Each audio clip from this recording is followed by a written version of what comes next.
Welcome to the Joyful Nourishment Podcast. This is a podcast about our relationship with food and eating, body image, eating disorder recovery, mental health, and more. I am your host, Lynn Thorstensen, a registered nutrition therapist and body image coach based in the west of Ireland. And I'm so glad that you're here. Welcome back to another episode of the Joyful Nourishment Podcast. And today I'm here with my friend and colleague, Marcie Desmond, who is a board certified health and wellness coach. Marcie has a background as a professional, as an executive manager for over 20 years in technology and management consulting. But she actually switched career after battling food and weight issues for most of her life. Now she's a board certified health and wellness coach with specialist training in emotional and binge eating and functional nutrition. And she helps clients achieve healthy relationships with food. And she's also certified as an ADHD coach and helps women with ADHD who struggles with emotional and binge eating. And Marcie, I'm going to share your favorite quote that you sent to me, which is, the greatest power you have is knowing you have power.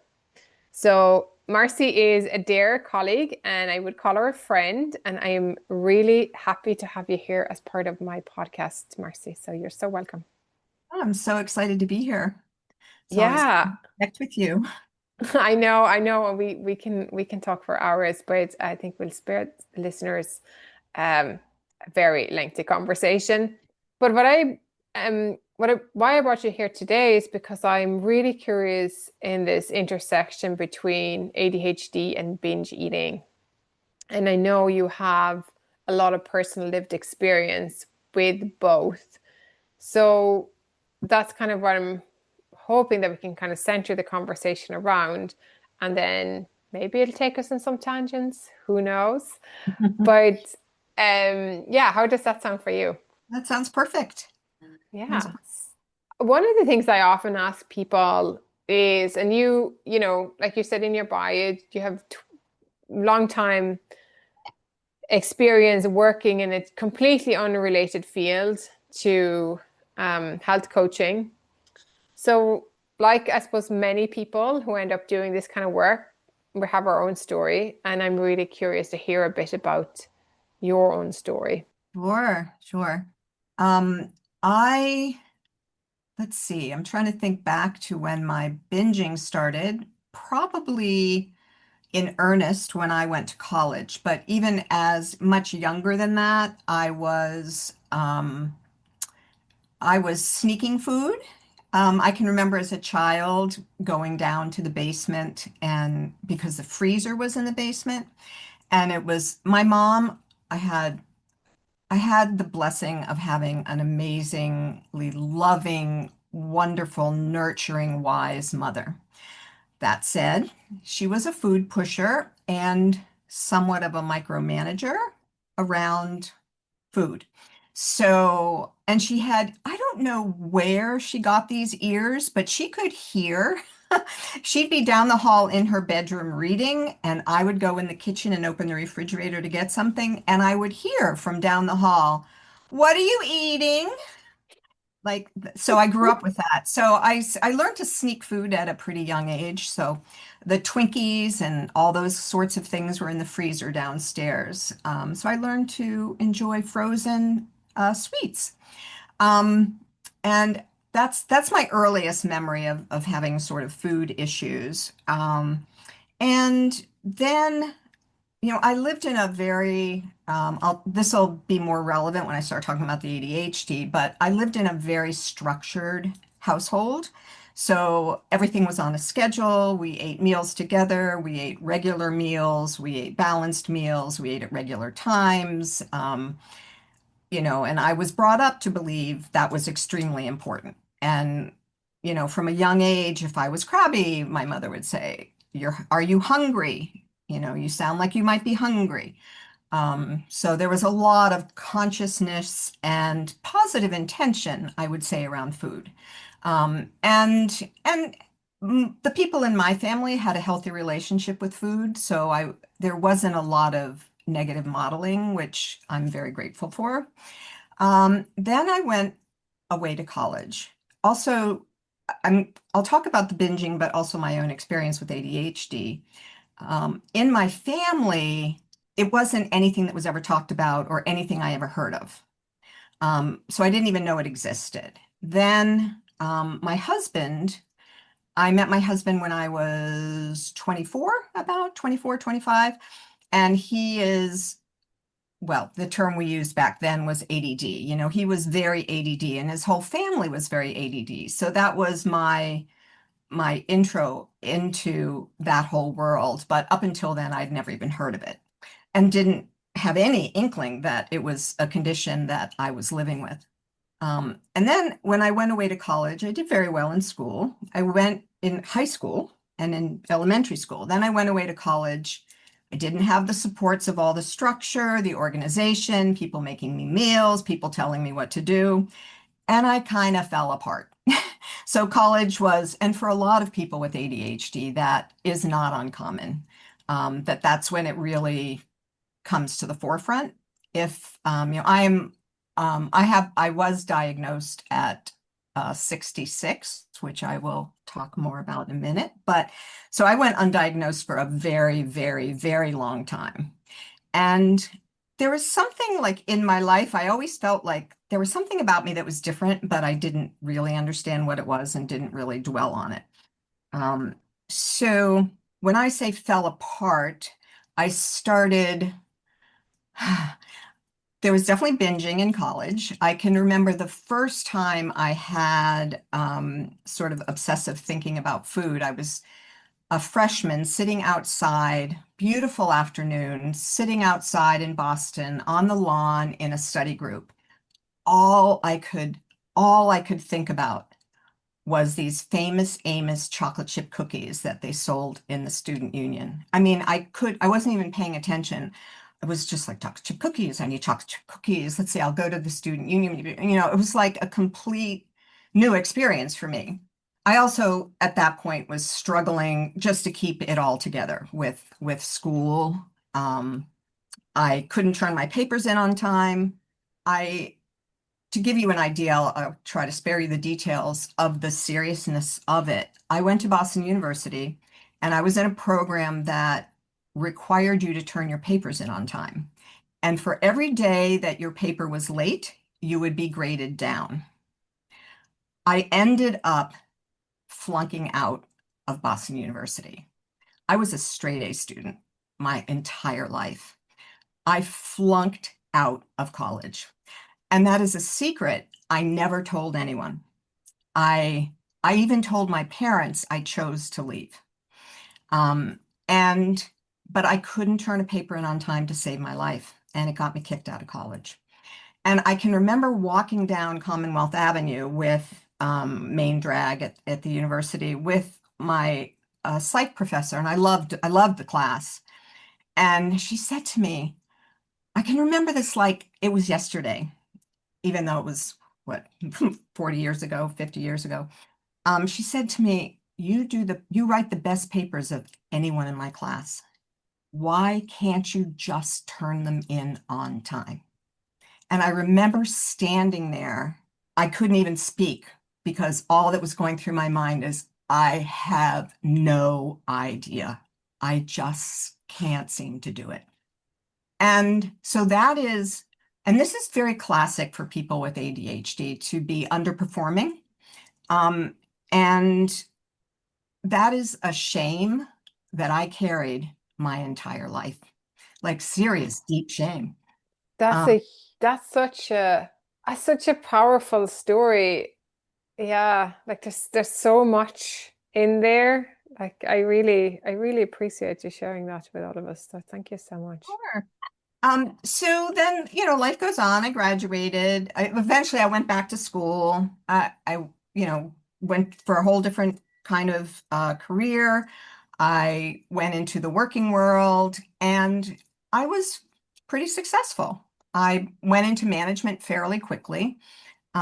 And so I didn't have to do the detailed work myself. I ended up, I had an admin, so I had a lot of supports again, and I functioned rather well. Um, the binging, let's see, started. Um, I was binging occasionally, slowly gaining weight. And then at age 50, I adopted a child out of our public foster care system. She was 12 years old, and it was without a doubt the most stressful thing I've ever done in my life. At that point, the binging just went completely out of control. So I was functioning at that point, I would say, with full-blown binge eating disorder.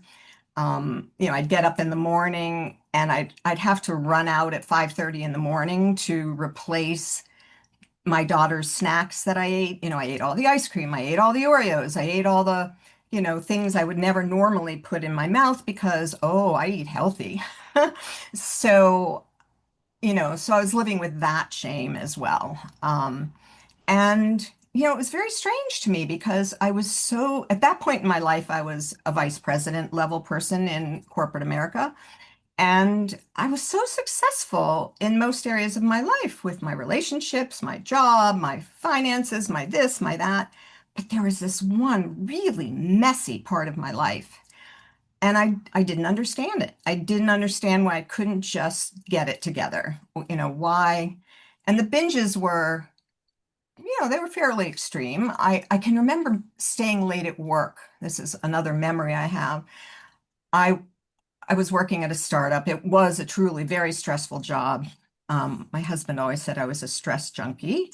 Um, but that's very common for people with ADHD to chase,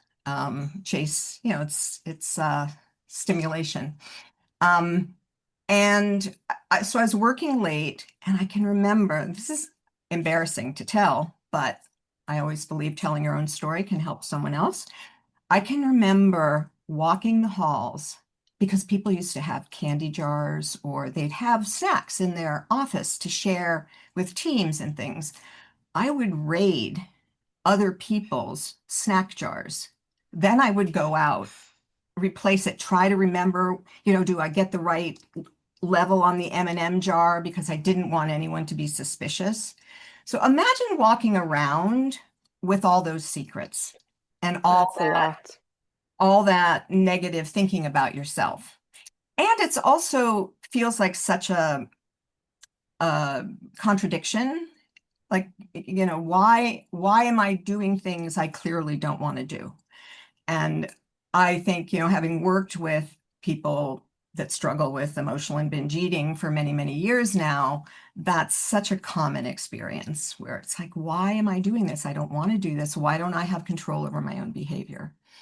Um, so, okay, so fast forward many years. So I'm now coaching. So this is now I'm in, it's many years later. I've changed careers. I'm now a coach working with people that are struggling with binge and emotional eating, coaching other women. And I had a few clients that had ADHD. And one, I wondered why I kept, attracting people with ADHD. Like, why am I seeing so much of this? Um, but it also made me wonder about myself because they would tell me stories and they would think they were crazy. And I would think, well, that's perfectly normal. I do that. And so one of my clients even said to me, Marcie, have you considered that you might have ADHD? It's like, no, I really hadn't. So then I really looked into the ADHD and I sort of made a list of all the things in my life that might be symptoms. And I went, in the States here, you can go and get neurocognitive testing and get a diagnosis. So I went and did that and got my diagnosis. So sort of a moderate level of ADHD. And I had never thought about it because it looks so different than my husband. We present very differently. Can you share a bit about that? I think because it could be helpful because like just so much, like even in just the last 2 or 3 years, there's a much more um open public conversation about neurodivergence and stuff. But I think sometimes we're like, we think we know what it looks like, but maybe we don't actually. So I'm curious, like, what does the symptoms, and you said like even when you met your husband, like he was already familiar, and there's other people in his family with diagnoses or with this type of presentation, and then your experience is so much later in life. So like what are the different traits and differences maybe in Sure. function or It's brain it, brains, I suppose I should say. it it's very interesting because people can present very differently or they can present very similarly. There's something, it depends on which expert you're looking at, but there can be up to, I'll say, 7 different kinds of ADHD. And it's really more, well, and fundamentally ADHD it's a processing issue. It's a processing how we process information, tasks, and emotions, I would say. So for my husband, he and his family presented in the very classic way, the way you would think of it is, the hyperactive boy who can't sit still in class. So, my husband, um, he couldn't sit still. He would wander out of a room. Like people would be like, "Where'd Tom go?" And there was a joke with among all our friends, people would be like, "Where's Tom?" And they were going to get me a t-shirt that said, "I don't know where Tom is." I took his parents to a museum once, and it was like, oh my God, they were visiting me in Boston. It's a huge museum. One went to the right, one went to the left, and I was like, wait, and then off they went. Um, so there's that type of classic presentation. With women, women often present very differently. So with women, the hyperactivity, I'm what's called combined type. So there's inattentive and hyperactive. With women, the hyperactive component tends to be internal. So think racing brain. So what's very classic with ADHD is that there's so many thoughts and ideas, and we don't have the same filters, I would say, that a neurotypical person has. So, think of it, this is my favorite analogy, is think of having like 50 tabs open on your computer, and one of them is playing music, but oh my God, there's so many tabs, you can't find it to shut it off, right? So that's how it felt for me. It's just always so many tabs open and always this feeling of kind of overwhelm because it always feels like there's so much to do. It's all so urgent, but I can't seem to get to any of it. Um, Mm, that makes and a lot of sense. Yeah. and things like they joke about an ADHD tax, which I paid heavily my entire life. That is, I forgot to pay the bill. I've had my car insurance turned off multiple times, my homeowner's insurance canceled. Bills are late. You buy things, you go to return them, you forget. It's a year later. You now own it. So all those Yeah. things are very, very, very common. Uh, Yeah. And I suppose there can be a lot of shame then attached to that as well in terms of, well, why am I like this and why can't I just put it together and why don't I function like other people? And of course, I'm guessing like it's still helpful to maybe learn to manage some of those challenges that comes with having a brain that functions this way. But at the same time, it's also understanding that this is not it's not because I'm lazy or stupid or you know whatever, ignorant or yeah. forgetful. It's because my brain is working in this way, and my job is maybe to learn to work with my brain so that I can minimize some of these things but it has to be done in a different way than maybe Yes. a more neurotypical person can do it, Yes. That's why I like the term neurotypical versus neurodivergent because there's also a lot of, I'm going to call them gifts, other people call them superpowers that come along with ADHD. Typically, people with ADHD are often highly creative, very bright, very good at seeing connections in things that other people don't see, nonlinear thinking and being able to connect. Well, I just said that about the connections, but so there's a very generous hearts. And another thing that comes with ADHD that the DSM needs to be updated for is emotional dysregulation. So I have this in spades. Um, my I feel things very deeply. And there's actually a term called RSD, rejection sensitive dysphoria, where the sensitivity is so intense that you can spend, weeks ruminating about something you think horrible happened, that someone said you think is completely horrible, when in fact it was a very benign comment. That would be very classic as well. I wanted to tell you one story. Um, so there are issues with focus and attention, which is commonly understood. Uh, think of it as, your brain gets flooded with so many things, and you may or may not be storing the right information. So working memory is a challenge. My husband, this is such a great story. He calls me, he travels for his work, and he was going to the airport, and he left, and I get a call.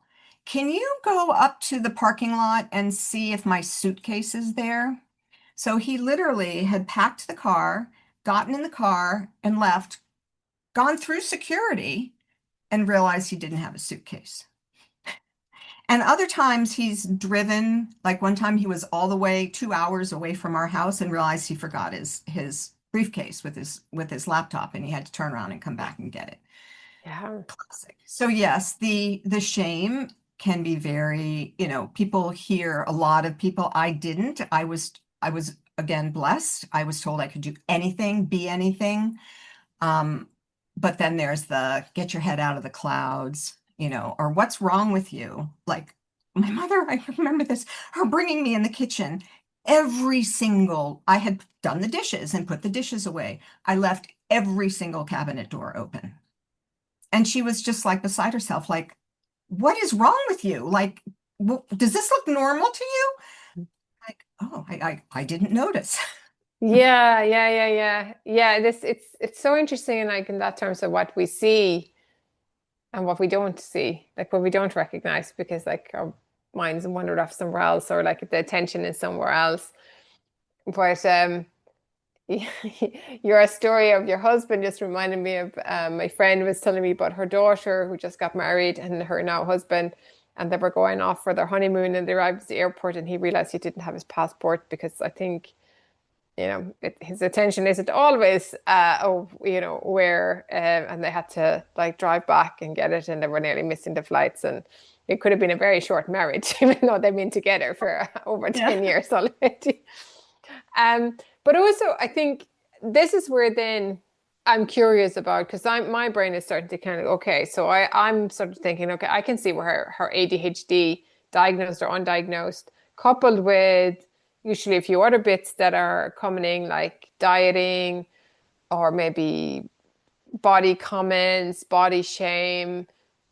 And then you mentioned emotional dysregulation, how, using food to cope in this way, or binge eating as maybe a regulatory tool, can just really slot in nicely here, and how that may be very well for somebody, and how because of some of the differences in executive functioning can make it also harder to break free from it, maybe. So I'm kind of curious, am I thinking on the sort of like the right track, or what have you learned from your experience in working with people as well?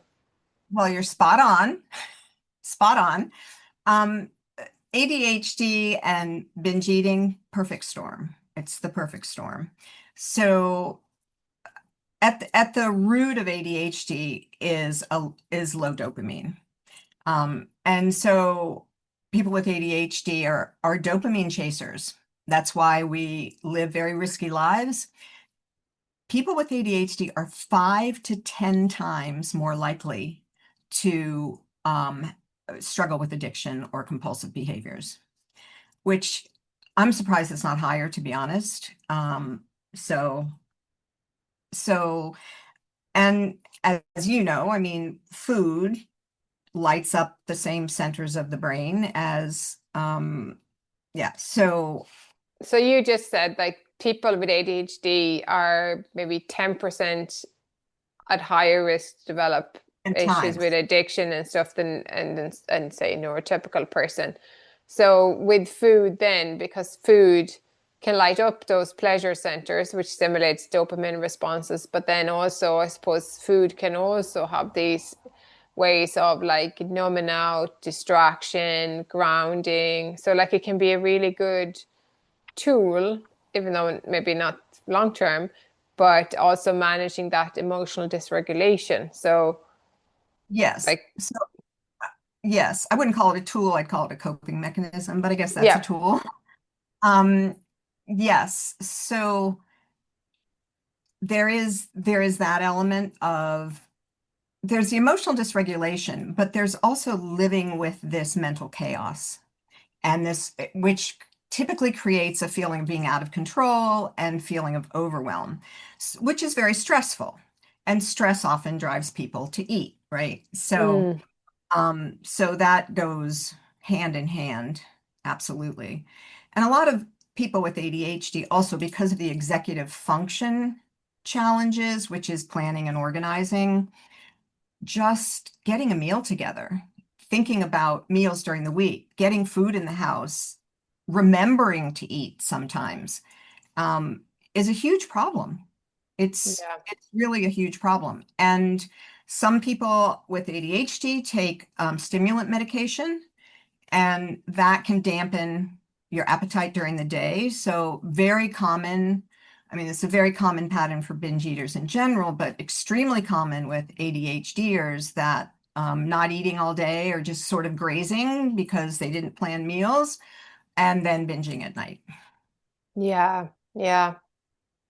And so, like, the executive functioning challenges also now add another layer of complexity or challenges into the recovery aspect as well. That maybe somebody who maybe is just lacking the skill set, but still have a stronger executive functioning in terms of organizing and planning, it's easier for them to sort of grasp that. Whereas for an ADHD, then this is like another layer of complexity that also needs maybe additional support in order to, as that I talk about, this two strands to the binge eating component, like the deprivation driven eating and the restrictive kind of patterns there, and then the emotional, eating, like eating, using food as a way to cope.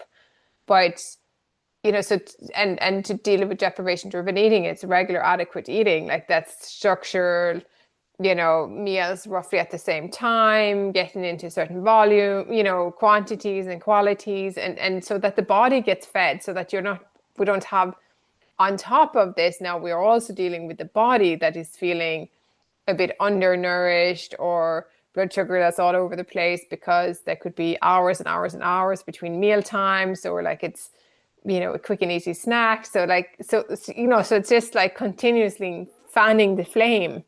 Right. And then, as we know, shame is like a big piece then that continues to stoke the fire as well. And what you just shared from your different stories as well, that like there is already shame coming from other experiences into this. So we feel shit about ourselves. We live in a culture that is praising restriction and constraint and thinness and all of this. So like it feels like, well, you said it earlier, it's like it's a perfect storm. It just, and then you feel shit, and then it's like I'm trying to be good, and what's the point? So I'll eat some more anyway, and on we go, and off, like it just sort of continues snowballing down the hill like that.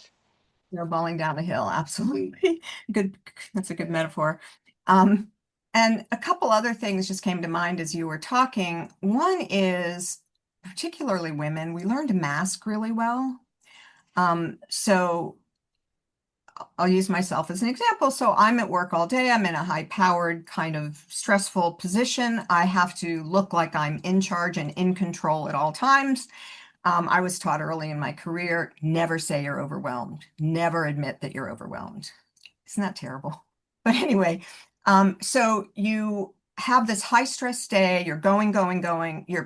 It takes so much mental energy to speak properly, to, just to hold it together, to hold your stuff together, and to appear like you have it together. So when you get home, it's there's the normal, oh my God, I need to relax. But like for me and others, it's also, oh my God, I can let it go. I need to let my brain breathe, right? So Yeah. I would walk in the house and I'd go right for the cheese, the crackers, the salty, crunchy, the wine. It was just a way to turn my brain off. And Yeah. then, as you know, it becomes this self soothing becomes a habit, becomes a Mm, huge habit.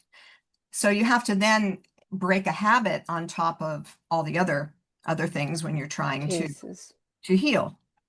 Yeah. Thank you for sharing that. I mean, it makes so much sense that when you kind of come home and basically like kick your shoes off, like your heels off and take off your bra and letting the mask down. It's like, whew, I got the image of like a balloon just deflating, just, Yeah, and food is great for that, right? But then but at the same time, it's like if we're eating large quantities of food at night or alcohol, or I'm a person, if I'm eating cheese, though I like it, I get nightmares if I eat it too late at night. oh Like, well. yeah, I can get really rough nightmares.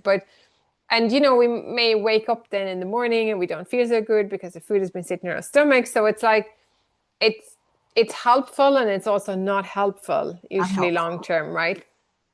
And that's It's not where, helpful when you yeah, overdo it to that degree. It's not helpful no, because it's you not. end up feeling bad about yourself. And just for all the physical reasons you just said, you don't feel well in the morning and your day is off to not a good start. You're Yeah. not waking up going, oh, I feel so great. Let's start the day. It's more you Yeah. wake up, you remember, and you go, oh shit, I Yeah. did it again. Yeah. Yeah. So, Another piece of the challenge that I thought of when you were talking about, the executive function and meal prep and planning is this is sort of a different aspect is boredom is our kryptonite. So any kind of task that isn't interesting to us is 1,000 times harder to start. So I've never heard anyone say meal prep is fun. You can make it fun. There are ways to make it fun. There are tons of strategies for dealing with all this. Luckily, happily. but yeah, so again, Challenges. it's not fun, or if, say if you have other maybe sensory processing differences. So like going shopping, for example, is taxing, you know, like I'm just thinking sometimes going to supermarkets and those kind of places, like they can be really overstimulating. Even for me, it was because it was mostly neurotypical. I think they can cope. If I'm well resourced, I can cope quite well in those environments. But if I'm already tired or I've spent a long day in front of a screen, it can still feel taxing. And then you have to go there, and then you have to think about what food am I going to pick up that I can now make meals for like 3 or 4 days from now. So I can see how it's just challenging basically. And again, I keep saying that if we have these human bodies, they do require food on a regular basis. It's like there's still no getting away from that, regardless of all the other circumstances around it that makes some of that more challenging than it might be for somebody else. Yeah. Yeah. So I'm just thinking, though, people have been listening to this conversation and all the different pieces that feeds into this intersection of maybe, being an ADHDer and also struggling with binge eating, and maybe feeling like there's the ADHD is part of who I am, like it's how my brain functions. I know now that this is how it functions. It's like it's not a me problem or that we're defunct, or but it still requires maybe a new skill set. And the person says, and I also don't want to be binging anymore because it doesn't make me feel good. It doesn't feel like a coping skill. I don't want this to be my main coping skills forever. Like I want other tools in my toolbox. So if that person shows up to you, how are we going to start unpacking and unwinding, unraveling some of these different threads that are here in the big ball, and sort of where do you go? Where do you even start? Well, I would say square one, typically with, obviously it depends on the person and where they are and what they're really struggling with, but square one is almost always trying to get people to eat 3 meals a day. And typically the starting point is eating breakfast. And that can be really challenging for people, but knowledge is power. And that is so appropriate. Saying once you understand, it's just a processing problem, you know? So once you understand how your particular brain works and what your challenges are, there's infinite amounts of strategies for making things doable. Not necessarily easy, but doable. And so getting started with regular meals and brainstorming and coming up with, I like to call it a framework, not a plan, but just a framework for meals during the week. Having things on hand that are super easy. Take advantage of your freezer. Make sure there's always frozen proteins and soups or, whatever works for you.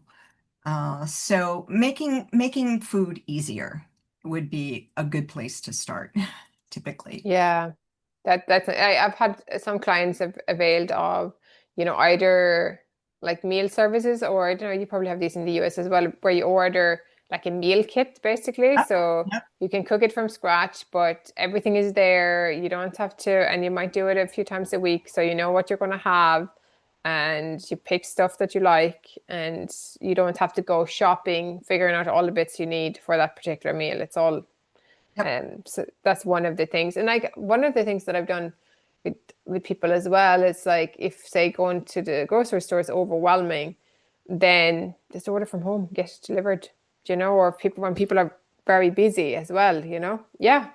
Like there's so I many things like that that it doesn't have to look a particular way just to be right. The goal is to eat regular meals so that your body gets fed. and it's a great example about the meal kits because I'm a huge believer in there's so many different kinds and I'm a huge believer in those. And the pushback is always it's too expensive. And I'm like, okay, tell me how much you're spending grabbing takeout, grabbing food on the run, how much food are you throwing away at home because you bought it and you never cooked it. And so typically getting more efficient is cheaper in the long Good point. Good point. Because I could hear all those arguments from people goes, oh, that's it. But especially the food waste, actually, it's like, yeah, because the most expensive food is the stuff that you throw away. run.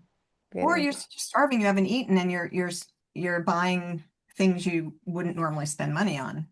Yeah, and also on top of that is like when we're hungry, I don't know about you, but when I'm like at the point where I'm actually pretty hungry, unless I have a solid plan that I've decided this is what I'm making, which is I'm thinking now at the time of recording, it's coming up to my dinner time, and I'm like, okay, I'm going to go to the shop and I'm getting something specific because I want to make it. But if I'm not there and I open the fridge and there is just a bunch of ingredients and I don't have a plan for a meal, it becomes really difficult to start figuring out how these things fit together. Whereas if I'm not arriving at that level of hunger, I have some level of executive functioning still there, and I can go, oh, I can put together this and that works. Whereas but that's gone out the window because I'm too hungry. It's like, Yeah. there's nothing to eat. The fridge could be full, but it's ingredients. Then I'd rather have something I can take out of the freezer, put in the oven, make a little salad to go with it, and it's all good. Right. And it doesn't require too much So thinking. that's a great example. And I'm just thinking of one client I worked with that this worked like a charm. She always had a list of 5 easy meals that from ingredients, like a turkey sandwich with a salad or something, just 5 easy things that she would have the ingredients for. And she'd just look at the list. If she felt that overwhelm that you're just talking about, just look at the list and pick something and don't overthink it. Just pick. Yeah. Yeah. Yeah. I think that's so helpful. And I think and the difference there as well is like when you're working with somebody or if you're doing this on your own, you're picking stuff that you like, that works for you, practically, affordability for your body, taste wise, whatever. It's not like a generic meal plan that somebody made with half the stuff that you're never going to eat or you can't buy it or it's too expensive or you don't know what to do with it. If somebody says, oh, lentils or legumes are great for you, but you've never cooked anything but red lentils. You're going to buy the packet and it's going to sit in the back of your cupboard for 10 years and you kind of go, I don't know what to do with that. Do you know what I mean? Like it just has to be I know exactly what you mean. Useful. And I think even in that, like I've also worked with people where if the bottom line is fed is best, sometimes even a bowl of cereal and full fat milk or something is good enough because that is where you're at, because that is going to mean that your body's going to get something and it's going to prevent some binging later or give you enough kind of executive functioning back to be able to make better choices in an hour to time or if your energy levels are on the floor. Like it just, I think, and I say this as a nutrition professional as well, and you come out of school and you're like, well, it has to look this way or it has to be that way. And you kind of go, no, we compare it right back. It's particularly then if somebody either in a binge restrict cycle or is in a place where they're more tendency to just restrict. So like if they don't eat something, then they'll skip another meal and another meal. And then it's like, just what's the easiest thing you can do? And that is good enough. It doesn't matter if it's not the whatever we think it should be or the perfect, just fed is best. That's the bottom line. You know what? If it's cheese and crackers with some fruit and you had enough and you feel satisfied and happy, what a great meal. Yeah. Yeah. It doesn't have to be, or like you have, It'd be perfect. granola and milk or something because that's what you can manage. Yeah. Fine, fine. And I feel like we need to have more conversations like that. But yeah, that's really helpful. So, okay, so regular eating and figuring out how you're going to make that happen. That's like one really fundamental part of the process. What else? Like, is there other things then that needs to be kind of supporting that? Sure. I mean, there's so much more, but another big piece is that shift from shame, guilt, I can't, what's wrong with me, to I'm worth it. I want to nourish myself. I want to take care of myself, and this is what this is what I'm going to do that. And learning, it's like learning to find joy in eating again, because eating and food and meals can become very loaded with a lot of, and they can just start to feel heavy and hard, as opposed to being able to really, I've seen people, I'm sure you have as well, lose their joy with food. Yeah, And so bringing that back and being able to really take care of yourself in a loving way, um, yeah. is really important. And that made me think it as well when you said that especially like you said, if boredom is a real challenge to really sort of focus intentionally or bring in joy to meal times, I'm thinking over time can create actually a bit of momentum then that this is a task that is worth doing and that is has a positive reward because of course it does. Like when we eat enough, it tends to reduce binge eating patterns. It tends to give us more energy and focus and concentration, and we tend to be more pleasant people to be around as well. So, Yes. yeah. Um, is there a third thing that you would sort of share as well with people, like alongside this, like in terms of emotional regulation or like getting support for themselves, like working with somebody? Um, Well, yes. if, and I'm not just saying this because I'm a coach. I have a coach. I have an ADHD coach. And at this point, I don't need the binge eating coach because I've happily healed beyond that need. Um, but I feel like everyone should get the supports, and um, that having someone that can help you understand how your own, now I'm talking with the ADHD and binge eating, helping you understand what your strengths are, come at it from a strengths-based perspective, and how your brain works, and then strategies for overcoming all that is incredibly hard to do without a coach. Just incredibly hard Yeah. without a coach. And because there are habits that need to be reprogrammed, habits that you want to leave behind and new habits that you want to develop. And that isn't that easy to do on your Yeah. own. And there's Yeah. also work that needs to be done on your belief system because Mm.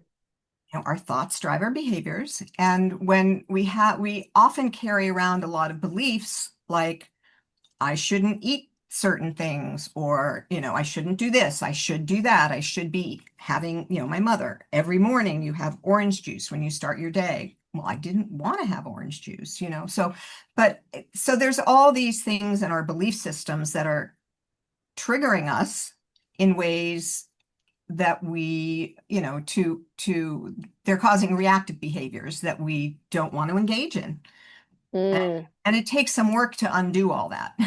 Yeah, and I think having somebody else that can A, hold the mirror and also maybe B, bring some fresh perspectives, because we know what we know and we don't know what we don't know. And sometimes when we're working with somebody else, they might know things that we don't, because we've trained and looked at things. But also, how I like working with people, and I know you do too, it's like it's supporting the person to also access their own wisdom in Absolutely. alongside that, right? So if we're trying to work with the person and alongside them, and like you said, a strength-based perspective.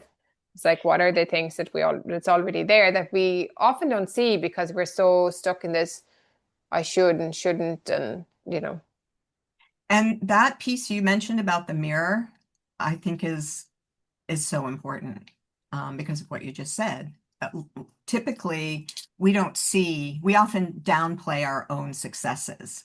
And I see this over and over again. I'll stop a client and say, "Oh my God, do you realize what you just said? That's a huge win." And they're like, "What? What are you talking about?" Like, so helping you will not build new habits if you aren't feeling successful. So having someone point out your successes can be incredibly helpful and can make the process go a little faster.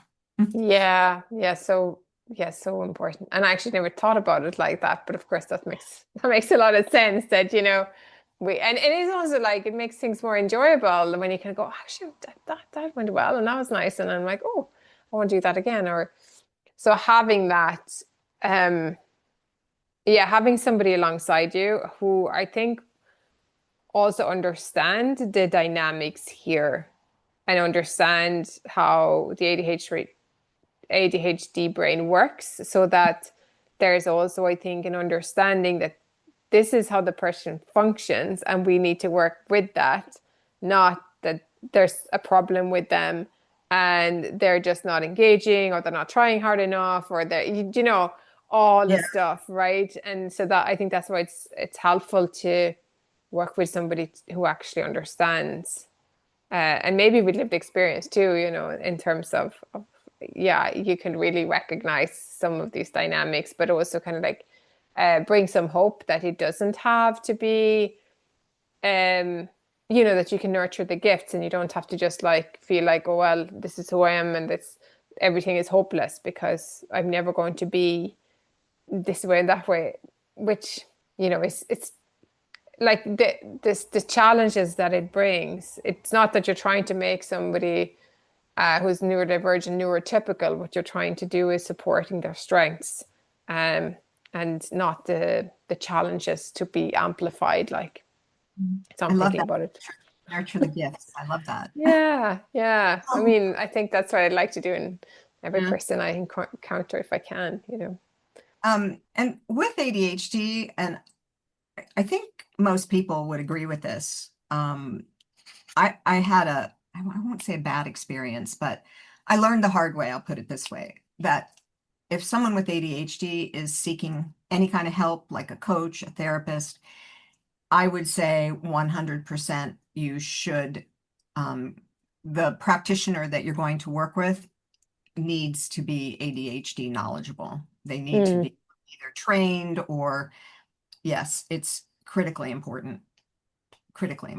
Yeah, I would think so. I mean, that's for me that's really resonates. It doesn't make sense otherwise because you could actually end up having somebody doing more harm for you than good and reinforcing some of those negative beliefs that you're already carrying around that, yeah, look, even the professional thinks there's just something wrong with me and that I'm broken and I'm never going to be better or things are never going to be easier or whatever it is. So yeah, I agree. I think it's good like we're talking about it a lot more. So like it's more and there's more of an acceptance and an understanding that brains function differently and that there are because we have a society that's maybe more structured a specific way for a certain type of brains, it makes it harder for other people to. It's okay. I just had one thing I wanted to add about when, working with a coach or other professional is I read something the other day I thought was fascinating that there have been several studies that have shown that kids, and I think it would be the same for adults, but the studies were with kids,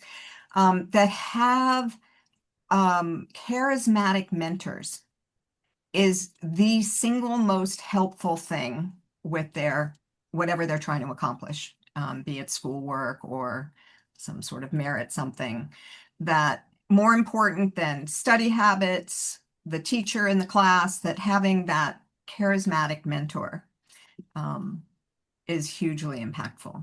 I thought that was fascinating. That's really fascinating. That's nice to know. And I suppose that could help people also like when they're finding their support person or their support professional person to kind of go, okay, there's maybe a bit more and you want somebody who's excited about their journey. Yeah, chemistry matters. Yes. I mean, Marcy, I know you and I could talk for hours and hours and Yes. hours, but I feel like this has been a really helpful conversation and actually just given me a bit of insight to this intersection between ADHD and binge eating. And I think that will help me as well support people who maybe are in that space better from our conversation today. So it's given me real kind of food for thought and some of it where it's kind of like, oh, that sort of makes sense, but you really affirmed some of Mm, my own kind of thoughts along those lines and people that I've met as well. So I really grateful that you could come on and we could have this conversation. And I'm also hoping that if somebody is listening to this or knows somebody who may be struggling there where there is this intersection that they really feel heard and seen and that it doesn't have to be this and just because you have ADHD that you have to be living with binge eating forever because it doesn't have to be that either and that life can be easier when we learn to work with ourselves and against instead of against ourselves even in a system that are maybe not built for that. yeah, absolutely. So where can people find you if they're looking for a bit of information on you or want to work with you? My website is wellness-alternative.com. Okay, brilliant. And I'll link to that in the show notes. So Thank you. thank you so much. It's been a pleasure. Thanks for listening. The Joyful Nourishment podcast is produced with no financial backing, and your support means a lot to keep this project going. If this episode has been helpful in any way, please consider liking, subscribing, or leaving a 5-star review on whatever platform you listen to podcasts on. This helps the podcast to be found by others. And of course, you can also forward this episode to a friend whom you think may benefit. Find out more about what I offer on straightforwardnutrition.com. And if you're interested in working with me, please use the link in the show notes to book in for a free initial 30-minute session. And finally, please come and join the Joyful Nourishment community over on Substack, unless you're there already, by subscribing to my newsletter using the link below.